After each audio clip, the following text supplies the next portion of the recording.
Traveling dalam konteks Islam itu adalah tadabbur alam, yang mana ditujukan untuk mengagumi ciptaan Allah Subhanahu wa taala dan mengingat betapa agung dan betapa besarnya ciptaan keindahan alam yang diciptakan oleh Allah Subhanahu wa taala.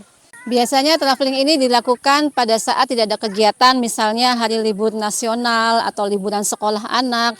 Mereka itu satu keluarga mengadakan traveling keluarga, ya, atau tadabbur alam. Menurut agama Islam, apakah traveling atau tadabbur alam itu boleh? Dan kalau boleh, apakah ada manfaatnya? Mari kita bahas bersama.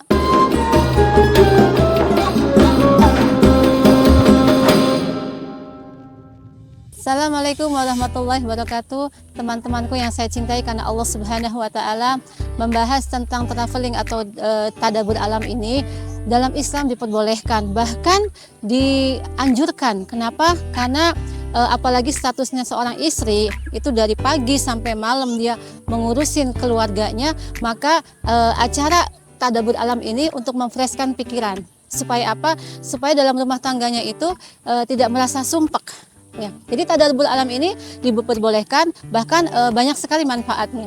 Dalam konteks Islam, tadabbur alam ini atau traveling ini menjurus kepada keagamaan seperti yang saya tadi sebutkan, misalnya ziarah wali atau melihat keindahan ciptaan Allah Subhanahu wa taala. Sebagaimana firman Allah Subhanahu wa taala di dalam surat Muhammad ayat 10, di situ jelas disebutkan, artinya apakah kamu tidak mengadakan perjalanan ke bumi untuk melihat keindahan? Berarti tadabbur alam ini atau traveling ini dibolehkan, bahkan ada di dalam Al-Quran.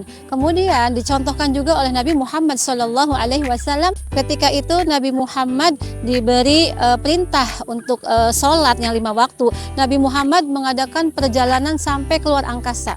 Ya, untuk apa? Untuk menerima perintah sholat 5 waktu.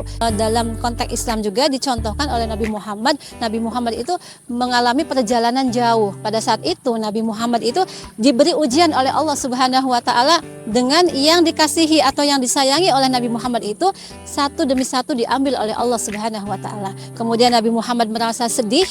Ya, sedih, kemudian Allah menghiburnya. Untuk menghiburnya Allah itu memberi kendaraan yang namanya buraq untuk Nabi Muhammad menuju keluar angkasa. Jadi pada saat ini konteks tadabbur alam atau traveling itu boleh dalam hukum Islam selagi itu ada kebaikannya. Sebagai penutup, jadikan ajang traveling atau tadabbur alam ini untuk selalu mengingat kepada Allah Subhanahu wa taala dengan mengunjungi makam-makam yang bersejarah atau makamnya wali, atau kita tadabbur alam ke suatu gunung di mana kita pada saat di gunung itu kita bisa melihat betapa agung dan betapa besarnya ciptaan Allah Subhanahu wa taala.